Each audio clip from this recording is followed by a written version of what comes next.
In January 2022, 17% of Seattle homes sold above list price. Today, homes across the Seattle area are averaging well over a month on the market, and in the condo segment, some are sitting closer to 50 days. That's a big shift in Seattle real estate, and if you are a buyer, this is one of the best windows we've had in years. I've been in this game for 15 years, and where you land in this market is going to come down to what you know before you jump in. All right, so the market looks normal, but it's not. A Seattle agent sits down with a seller right now. The seller pulls up last month's headline. Median prices still look strong. The market is stabilizing and they feel pretty good. Then the agent shows them the days on market, the inventory, and the look on the seller's face. That's what this conversation is about.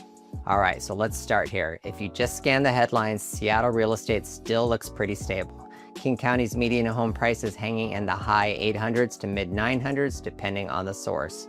Mortgage rates dip below 6% for a minute, the first time since 2022, then climb back into the mid 6% range. Not great, but not exactly shocking anymore. And nationally, a lot of analysts are calling 2026 a reset year, a slower recalibration. Nothing to freak out about, right? But under that calm surface, this market has changed in a very big way. The turnover rate, meaning the share of Seattle homes that actually sell, has dropped to about 2%, down from more than 3% before the pandemic. That's one of the biggest drops anywhere in the country. Active listings across Washington state went up over 15,000 in March 2026. That's up nearly 30% from a year ago, but closed sales were basically flat, up less than 0.5% year over year. The Northwest MLS said it pretty clearly. Washington is adding listings way faster than it's adding sales. Inventory is growing at about 30 times the pace of actual closed deals. And by the way, I'll show you later why the buyers who are still in the game are negotiating with a level of precision we really haven't seen before. But first, let's keep building the picture. The days on market numbers tell the same story. Homes across King County are averaging well over a month on the market right now, compared to around 10 days just a couple of years ago. Nationally, the typical home is now taking around 66 days to sell. That is the longest stretch in 7 years. It's not a stable market, but a standoff between sellers still thinking it's 2021 and then buyers making decisions in 2026. Tech layoffs and economic certainty are making people hesitant to move. You could feel that hesitation everywhere in this market. Redfin reported that pending home sales nationally fell sharply in early 2026, and Seattle's spring market followed that same pattern. Then, by early April, when rates moved back above 6.4% after geopolitical disruption, pending sales nationally posted their biggest drop in 3 months. The spring season that was supposed to bring buyers back did not. So on the surface, this market looks stable, but underneath, it's split wide open. Now, the split isn't happening the same way everywhere, and the exact shape of it is something most people still haven't fully figured out. So let's break that down right now. Before that, if you are a homeowner in the Seattle area and you're wondering what your property is really worth in a market like this, I do free home valuations. I'll give you a straight answer based on today's conditions, not last year's comps. My contact info is down in the description. All right, now back to the breakdown. The market is splitting in 2 or even 3. Walk down the same Seattle street right now and you might see one house that sold in 4 days with 15 offers, and a condo 2 doors down that's been sitting vacant for 17 weeks with a price cut. Same zip code, same street, totally different markets. Seattle is a bunch of smaller markets all moving in different directions at the same time, and if you don't know which one you're in, whether you're buying or selling, you're gonna make decisions based on the wrong data. Now let me be specific. First up, well-priced move-in ready single-family homes in the right neighborhoods are still moving, and they're moving fast. Single-family inventory is still pretty tight, solidly in seller territory, and these homes are selling right around list price or slightly above on average. So what does hot actually look like right now? Updated in the last several years, strong school district, walkable to transit or a neighborhood hub, 4 bedrooms or at least a real home office setup. These homes solve a clear problem for a clear buyer, and when that happens, buyers don't sit around. All right, now you've got the other side of the market, and it looks very different. Condos in Seattle have moved firmly into buyer-friendly territory with several months of supply stacked up. Seattle's condo median landed in the high 500s in early 2026. That is down significantly year over year. Average days on market for condos stretch to around 50 days, and I've seen many that are over 90 days.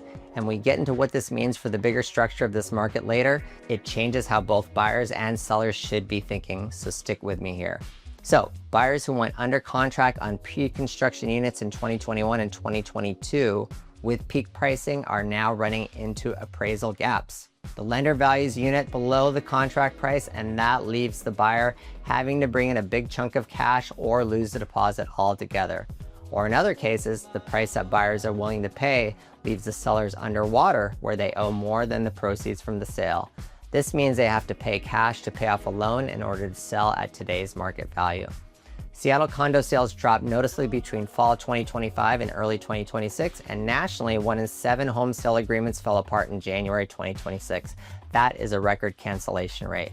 And it's not just condos. Homes that need a lot of work and homes with awkward layouts are sitting there too, and anything priced like it's still spring 2022 is almost definitely sitting. Then we have the gray area.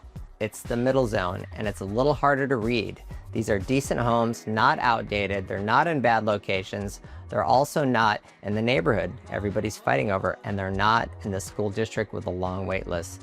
These homes are getting showings, but buyers are taking more time, they're negotiating more carefully, and sometimes they're just walking away. At today's rates, buyers need to feel really good about a home before they commit, and that hesitation is doing real damage to the middle of the market. As I said, Seattle is multiple markets all moving in very different directions. Understanding which tier a home falls into is very important, but understanding why this split happened in the first place is what actually helps you make the right move. All right, so there's a moment where this market really changed, not with some big crash, not with one major headline. It was more like buyers slowly started realizing the math just doesn't work the way it used to. So why is this happening? 4 things are driving this split, and they all stack on top of each other. All right, first of all, mortgage rates just changed how buyers think. Remember that I said that rates briefly dipped below 6% in February and then moved back above 6.2%? This kind of move, less than half a point, can mean a meaningful difference in monthly payments on a typical Seattle purchase. Buyers aren't panicking, but they are doing the math way more carefully than they were in 2020 or 2021. The emotional buyer who had to have the house, waived the inspection, threw extra cash on top, well, for the most part, that buyer is gone. Today's buyer is slower, more focused on the monthly payment, and a lot more willing to walk away. And to deal with borrowing costs, more Washington buyers are using adjustable rate mortgages. In 2025, about 25% of all home loans in Washington were ARMs, the highest share since 2007. And in King County, that number was even higher, closer to 36%.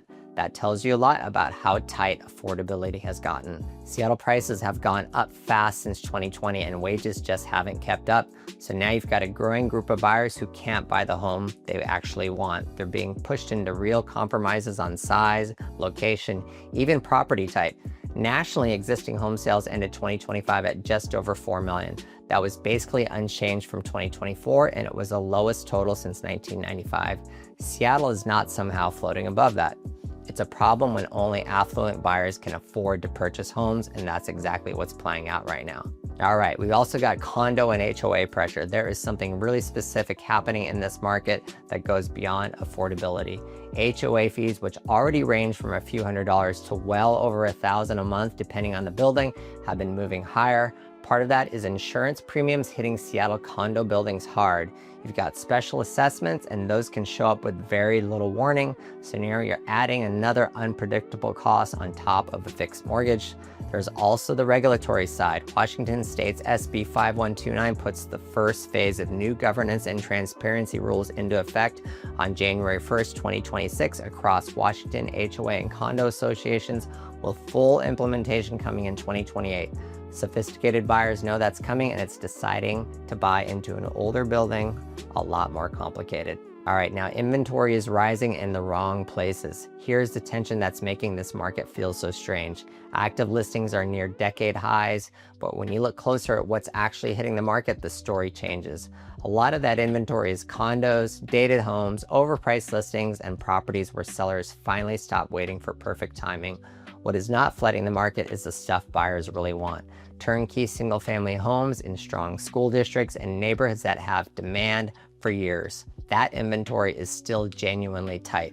So buyers look at the market and they think they should have more leverage because there are more homes for sale Then they finally find the one they actually want, and 10 other families are going after it too. It's not that there's too much inventory, it's that the inventory piling up isn't the inventory buyers actually want. So when you put those four forces together, you get something that looks very different from anything we've seen in recent Seattle real estate. Once you understand that, you start to understand why prices haven't moved the way so many people expected. All right, let's talk about what makes this historic. Most people assume that when demand slows down, prices drop too. That's how it's supposed to work, right?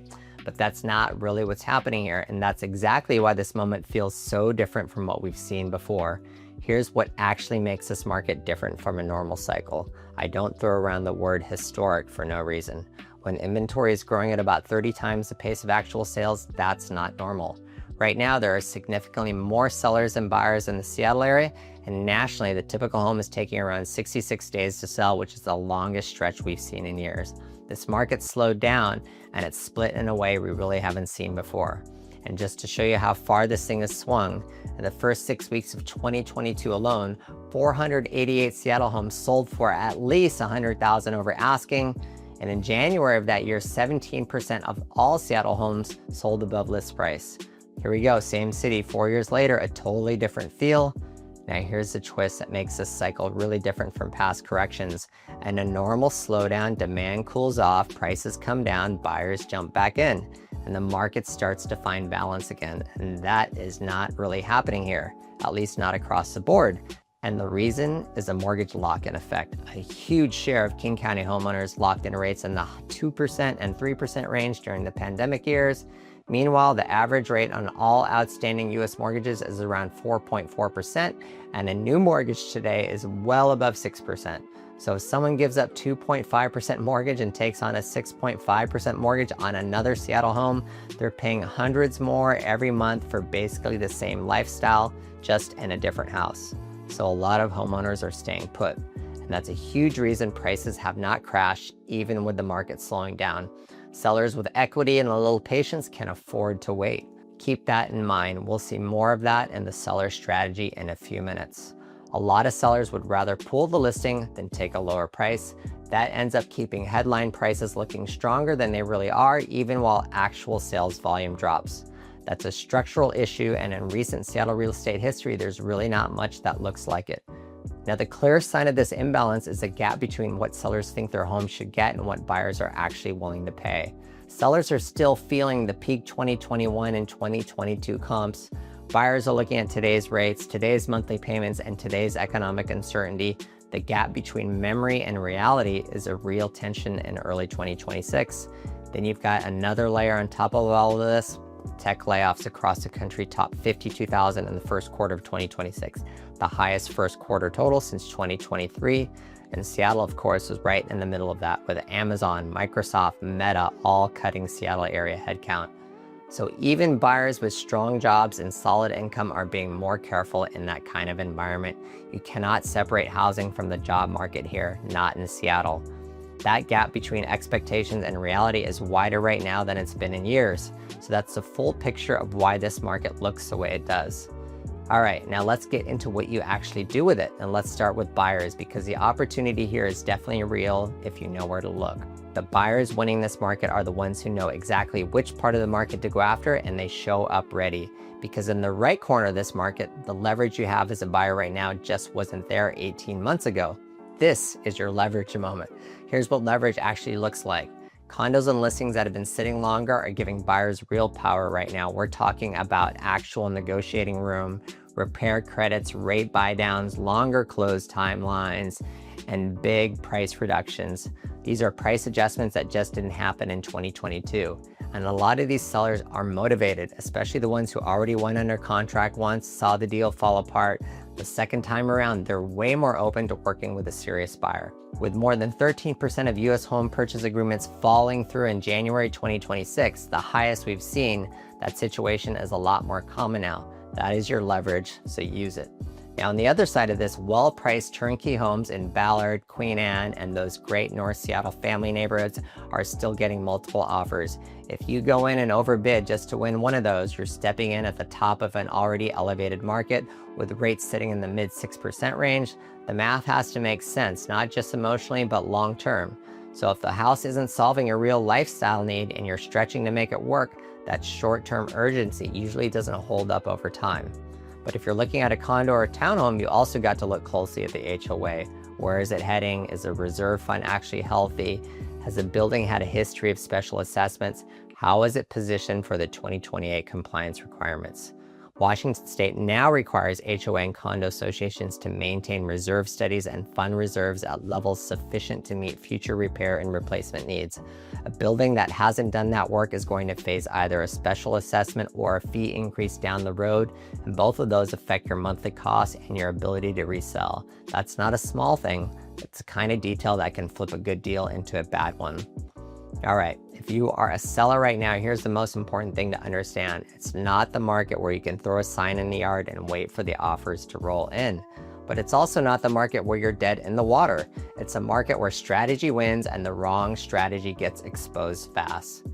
Right now, pricing matters more than ever. The launch window matters more than ever right now. Demand clusters in the first week or two after a listing goes live. And if you don't generate real interest in that window, the listing starts picking up days on market and buyers start wondering what's wrong with it, even if nothing is. Sellers who price sharply, prepare well, and generate real competition in the first weekend are still closing strongly, but you don't get a second first impression. All right, next for sellers, you're not competing with the whole market. This is one of the most important mindset shifts for sellers right now. A single family home in West Seattle isn't competing with condos downtown. Instead, it's competing with other single family homes in West Seattle. The pricing, the presentation, the strategy, all of it has to be built around that actual competitive set, not some broad market average. Sellers who price based on last year's comps or on what their neighbor's house sold for in a totally different segment are the ones sitting on the market for 2 months wondering what went wrong. So remember, presentation and strategy are everything right now. Staged and well-prepared homes are selling faster and for more money, and in a market where buyers have more time to look around and more options to compare, the gap between a well-presented home and a sloppy one is bigger than it's been in years. This market rewards effort. Invest in the presentation, nail the pricing, and launch strategically. The combination still wins. Finally, adjust your expectations, because not every home is going to sell in a weekend. Not every home is going to see a bidding war. Sellers who are anchored to 2021 or 2022 outcomes are going to be frustrated. The sellers who are winning right now are the ones who understand the tier their home is in. They price accordingly and they execute the launch well. That's it. That's the formula. In this market, the right strategy still wins, but the wrong one gets exposed fast. So if you're trying to figure out where your home actually fits or which part of the market makes the most sense to buy into right now, email me directly at hello@mwagnerteam.com. Give you a straight answer based on your situation, not some generic report. Now, if you're sitting there wondering which Seattle neighborhoods are actually losing buyer demand and what some areas are that looked great 2 years ago are now sitting 40 to 50 days, I broke that down in the video linked right here. Thanks for watching. I'll see you in the next one.